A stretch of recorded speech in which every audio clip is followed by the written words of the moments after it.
Ну, изначально идея была простая в том, что, имея большое опыт путешествий по Европе, я обратил внимание, как там хорошо развита инфраструктура.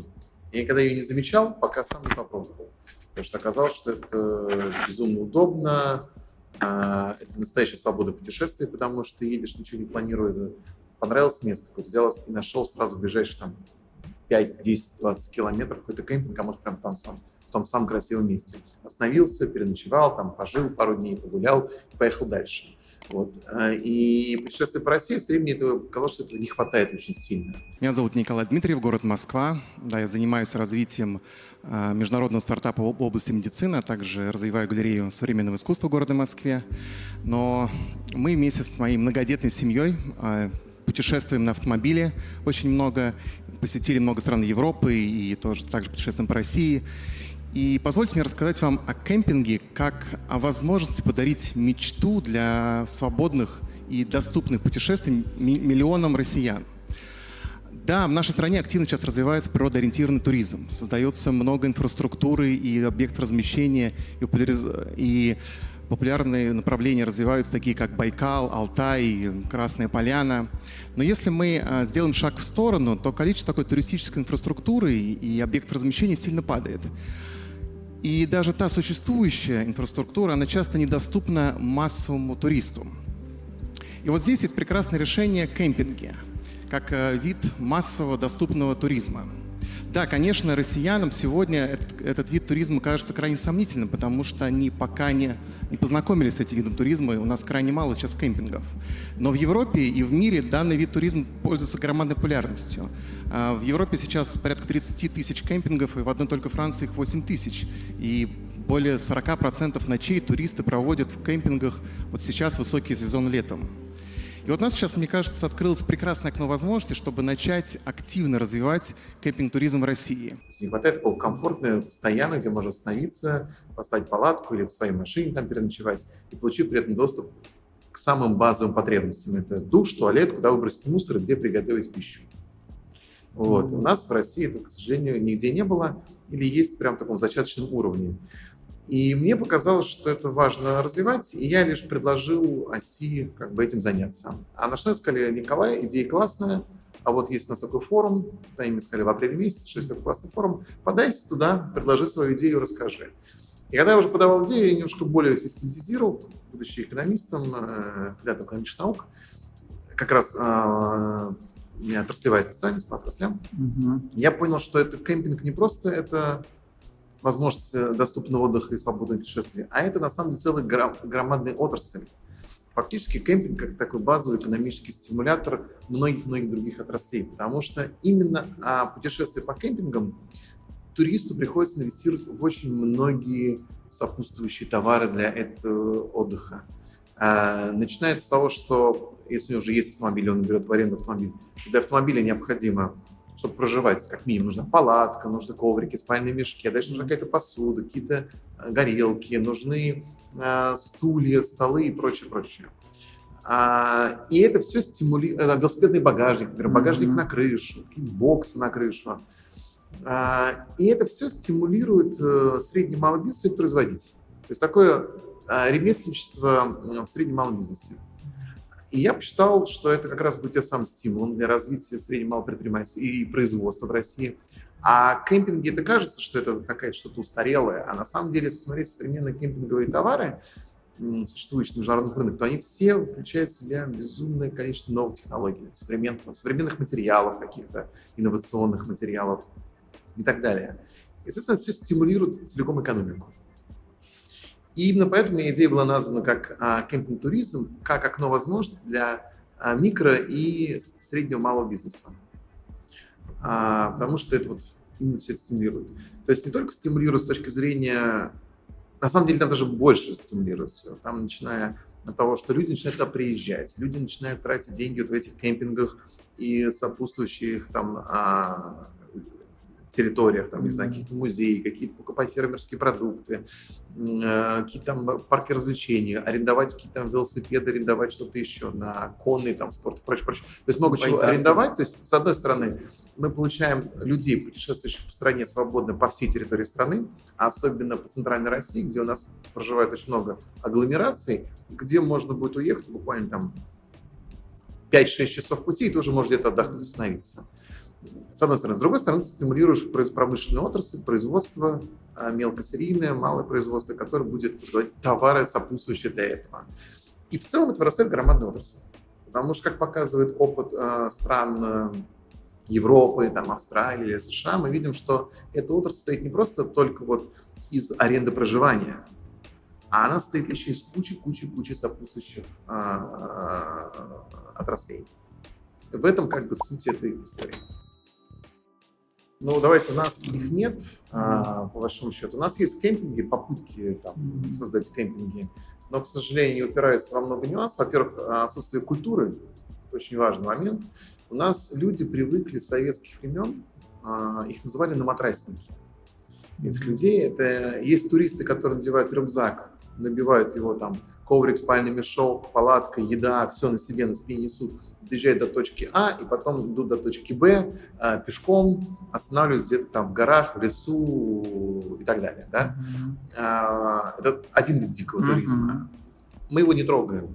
Он как бы есть, существует, это такой спортивный туризм, назовем, да? А есть туризм, который давно существовал, то, что он назвал наматрасники, это те, кто приезжают на берег какого-нибудь живописного места, выбирают какую-нибудь площадочку и создают там лагерь от 2 недель до месяца. Ну, кого сколько отпуск позволяет, да? Отдых. И начинают там жить дикими условиями.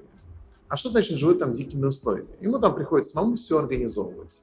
Организовывать самому туалет, организовывать там себе каким-то образом душ, куда-то выбрасывать мусор. И как-то еще до этого места добраться. Часть добираются на машине. В советские времена добирались своими ногами разбивать лагерь. Кто-нибудь один там на машине был, чтобы ездить какими-то продуктами. А остальное все люди своим ходом добирались. На автобус, на чем-то прикладных. И также был 90-е. То с нулевых года, когда автомобиль стал более доступным, все на автомобилях ездят. И сейчас, если вы поедете по берегам живописных мест, будет 2 варианта. Первый вариант. Кем-то огорожено и занято. Там уже что-то построено, какая-нибудь турбаза или прочее. Или если это дикое место, значит, там будут дикие туристы. И значит, там все будет, простите за мой французский, загажено. Да. Потому что делают туристы? Они мусор возить не хотят. То есть они даже, я многие на Онежском озере это видел, люди как бы стоят на берегу, собирают весь мусор в пакетике. Окей, хорошо. Мусор весь собрали в свой мусорный пакет. А дальше, если там стоят очень долго, то они не хотят его далеко возить, потому что везти там очень далеко куда-то, на эти мусорные контейнеры. Они вывозят до какой-то ближайшей развилки, и кто-то там стихийно устраивает свалку этих мусорных пакетов. Но они же все из-под еды, из-под продуктов питания, а дикие звери тоже чувствуют запах. Они приходят на этот запах, слышат запах, они приходят на этот запах, разрывают пакеты, раскаскивают все это в округе там, на большие расстояния. В итоге вся территория загажена самыми плохими отходами. Это пластик. Если в советское время, опять же, в 90-е годы у нас не было столько количества пластиковой тары, мы жили с вами, у нас тара была бумажная, была тара стеклянная и была металлическая тара. И все знали, бумажную ты сжег, стеклянную сдаешь, это деньги. Тоже будет выбрасывать бабки, да? Случайно только разбил. А железную тару все знали, все туристы знали, надо бросить в костер, обжечь весь защитный там слой и дальше закопать. И там природа свое сделает, там за несколько лет это все в труху превратится, да, проржавеет и все. Ничего страшного, железо больше не превратит. Вот. А сейчас вся упаковка пластиковая. Ее нужно только перерабатывать централизованно. Соответственно, это надо куда-то везти. А куда везти, когда это у нас между 2 населенными пунктами в районе там, того же Онежского озера, может быть, там 100 с лишним километров, а ты стоишь где-то посередине. Чуть 50 километров ехать. Да ну. Тут где-нибудь сбросили. Или у дороги где-нибудь там бросают, уходят, типа остановки. Думаю, кто-нибудь заберет мусор. Кто заберет мусор? Почему тут мусор тоже забирать? Вот. Поэтому у нас есть эта проблема. Но, на мой взгляд, это проблема именно отсутствия кемпинга. Если были бы кемпинги, 500-1000 рублей заплатить за стоянку в ночь, за то, что получаешь теплый душ, туалет, место приготовления пищи, безопасность определенную ты получаешь там. Ты также можешь получить, если там владелец кемпинга, он ответственный, то он может, например, обрабатывать весной от клещей и прочее, значит, уже там будет безопасная территория, где детей, там тебе не нужно постоянно думать, намазать бы от клещей. Здесь. А тут уже все обработано, безопасно. и так далее и тому подобное. И не такие большие деньги. И главное, это большой же плюс для здоровья, для укрепления здоровья. Ну да, населения. для здоровья бесспорно, да, потому что в том же самом кемпинге, ведь кемпинг, в первую очередь, семейный отдых.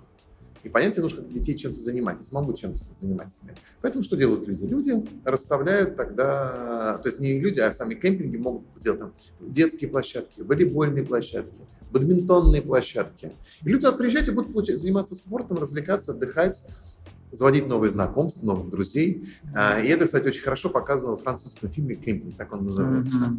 Там люди каждый год почему-то есть в один и тот же кемпинг, потому что у них уже тусовка друзей. Они уже там дружат с семьями, хотя встречаются ровно раз в год в этом кемпинге.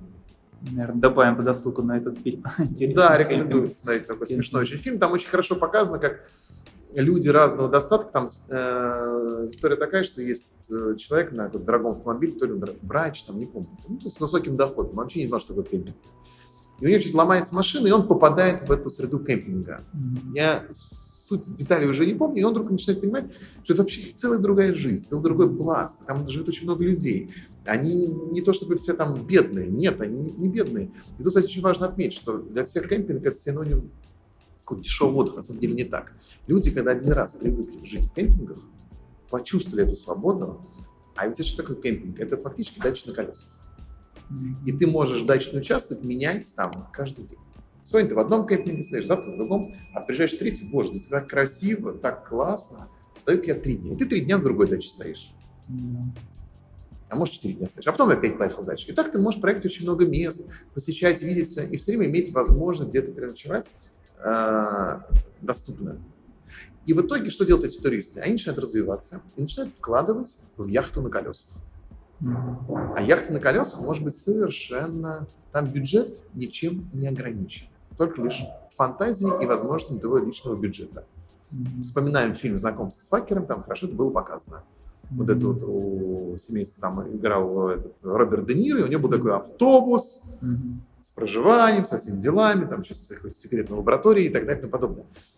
Это совершенно сумасшедше. В Штатах это хорошо видно, там есть за миллион, за 2 миллиона долларов автодома. И люди в них ездят.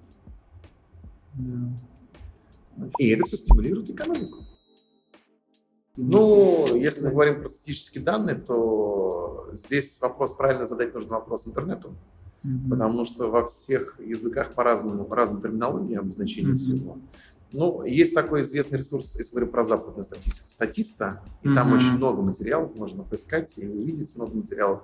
Узнать, например, что в 2020 году в Германии, только в одной Германии на учет поставили 200 тысяч новых автодомов и жилых прицепов. В одном году? В одном году. 200 тысяч. В 2020 году? В 2020 году. Как раз ковид. Как раз ковид, потому что, естественно, рост на кемпинге очень сильно вырос, потому что это туризм, ты можешь недалеко уехать, а отдыхать хочется. Плюс кемпинг тебе дает социальную дистанцию, потому что ты живешь на природе, на воздухе, у тебя вот эти места для стоянки, они где-то 50, 70, 100 квадратных метров, сосед будет там через 3-5 метров на свежем воздухе, соответственно, до тебя ничего не долетит. Ты не идешь в никакие душные столовки и прочее. Единственное, ты можешь пересекаться в санитарной зоне, которую постоянно обрабатывают. Ну, это туалеты, души и прочее. Там постоянно идет обработка. Поэтому это достаточно кемпинги оказались в этом плане безопасны и доступны для отдыха. И чтобы понимать цифры, в Европе более 30 тысяч кемпингов на 500 миллиарда человек. 30 тысяч кемпингов. В России на 150 миллионов человек. Ну, вы знаете, единицы, давайте так. Ну, давайте 150. Даже если берем 300. Кто-то скажет, что у нас их там 500-600. Кто-то в кемпинге еще засунет там турбазы, туристические стоянки, назовешь у нас вообще их там 1000. Но это иллюзии, конечно же. Я специально в этом году проехался целенаправленно по кемпингам по северо-западу. Я могу сказать, честно, не встретил одного кемпинга, который бы сказал, европейский уровень. Образцовый, да? Во Франции самая лучшая классификация, потому что они одни из лидеров в кемпинговой истории.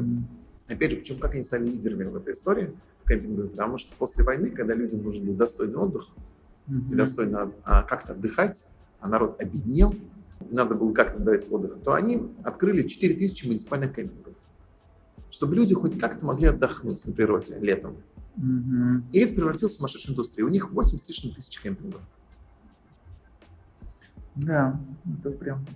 Возьмем Финляндию, малонаселенную Финляндию. У них всего 200 кемпингов.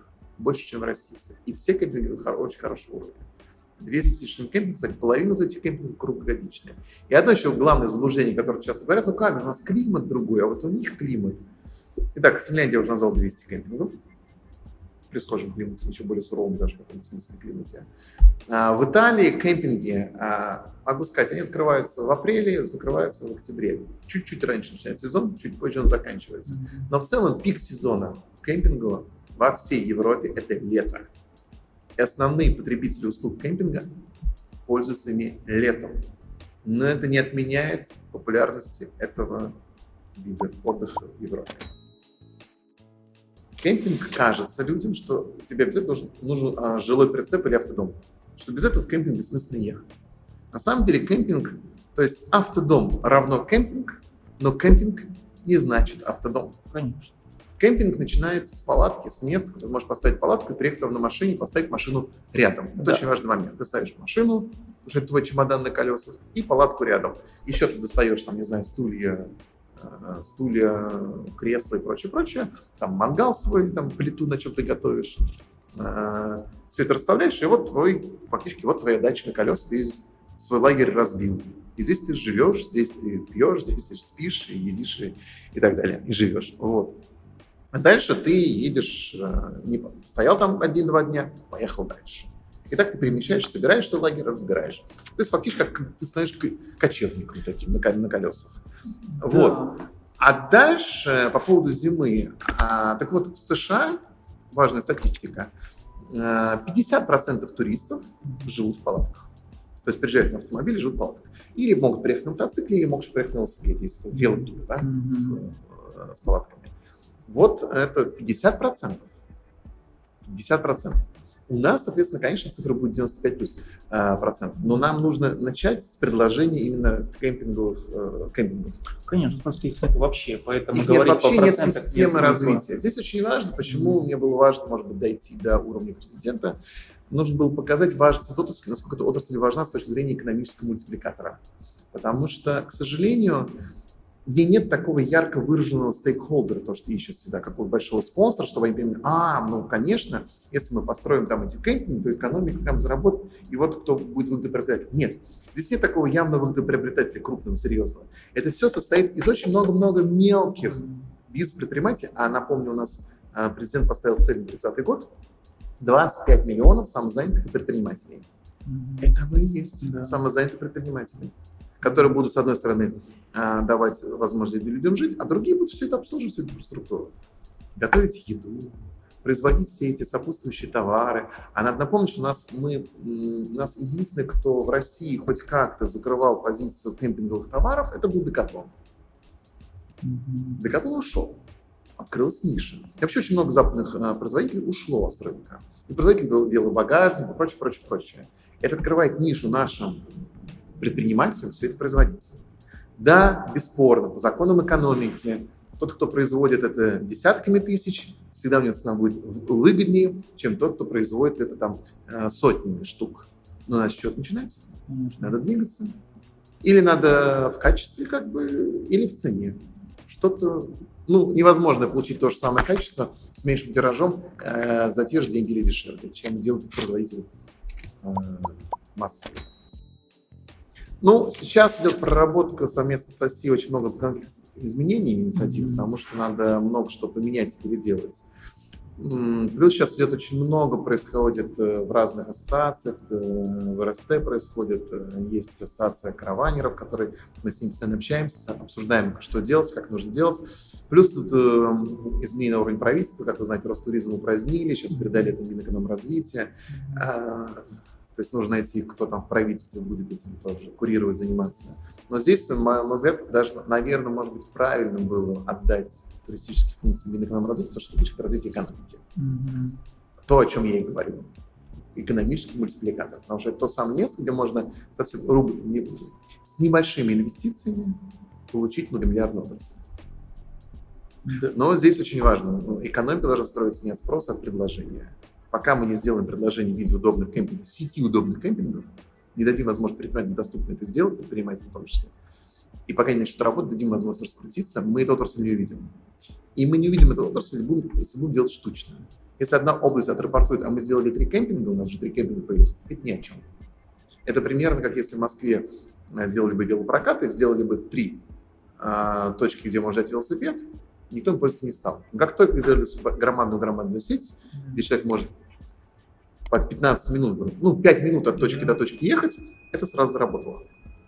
Да, интересно, мы всегда отстаем от Запада, да, вот тоже. Мы где-то отстаем, где-то мы обгоняем очень сильно. В чем-то, да, в чем-то, да. С точки зрения цифровизации экономики мы очень сильно обогнали Запад. В чем-то, да. Ну, вот как по велосипедам, да, например, там брать, в Канаде они уже было это развито и 15-й год, и уже было хорошо. Нет, бесспорно, там это было давно популярно, но у нас, если вспомните, опять же, хороший вопрос на тему экономики там, Москвы, когда Москва внедряла велосипед, то все говорили, кому нужны эти велосипеды, никому велосипеды не нужны.